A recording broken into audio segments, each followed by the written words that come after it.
The greatest victory is that which requires no battle. In the midst of chaos, there is also opportunity. He will win who knows when to fight and when not to fight. Victorious warriors win first and then go to war, while defeated warriors go to war first and then seek to win. Quickness is the essence of the war. Even the finest sword plunged into salt water will eventually rust. Appear weak when you are strong, and strong when you are weak. Keep your friends close, your enemies even closer.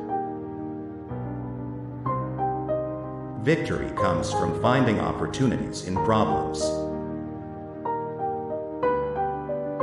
Let your plans be dark and as impenetrable as night, and when you move, fall like a thunderbolt.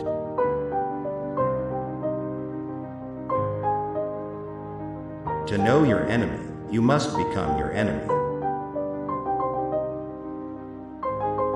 If the mind is willing, the flesh could go on and on without many things. It is easy to love your friend, but sometimes the hardest lesson to learn is to love your enemy.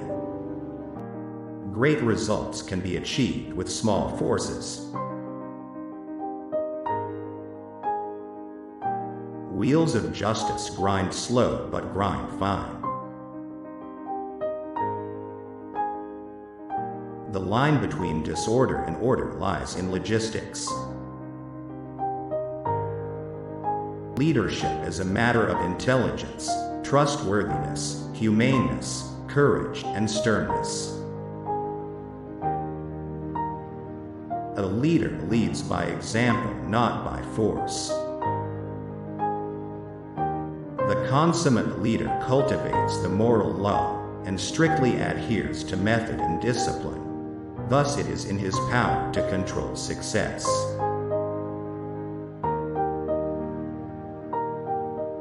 Treat your men as you would your own beloved sons, and they will follow you into the deepest valley.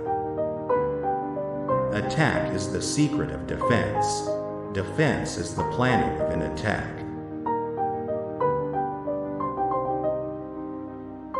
Simulated disorder postulates perfect discipline. Simulated fear postulates courage. Simulated weakness postulates strength.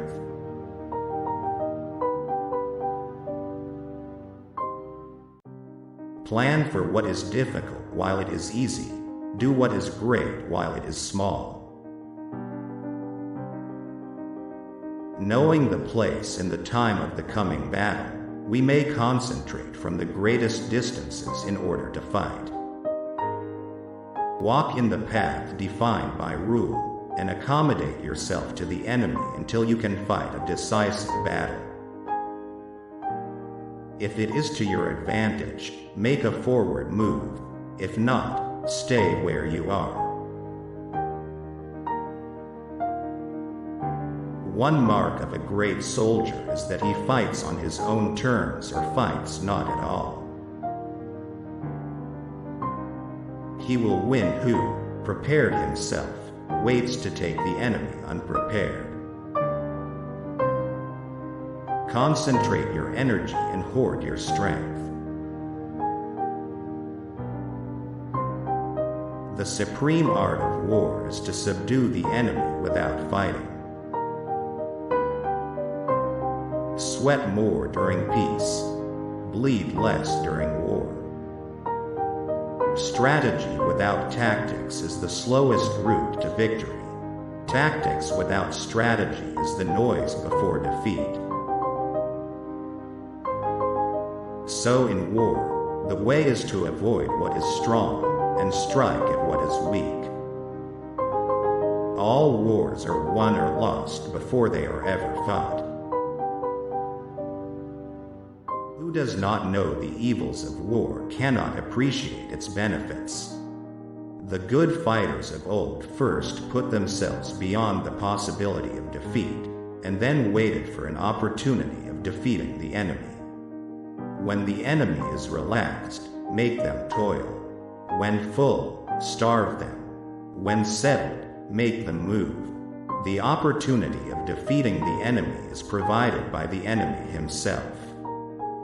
Do not swallow bait offered by the enemy.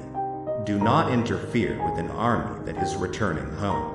He who is prudent and lies in wait for an enemy who is not, will be victorious. Convince your enemy that he will gain very little by attacking you. This will diminish his enthusiasm. The whole secret lies in confusing the enemy so that he cannot fathom our real intent. Hold out baits to entice the enemy. Feign disorder and crush him. What the ancients called a clever fighter is one who not only wins but excels in winning with ease. You can be sure of succeeding in your attacks if you only attack places which are undefended. If you fight with all your might, there is a chance of life, whereas death is certain if you cling to your corner. Know yourself and you will win all battles. When you surround an army, leave an outlet free. Do not press a desperate foe too hard. When the outlook is bright, bring it before their eyes, but tell them nothing when the situation is gloomy. When preparing for a battle, all you need is a positive and flexible mind to lead the troops. Despite the possibility of losing, we must realize that we have the ability to win.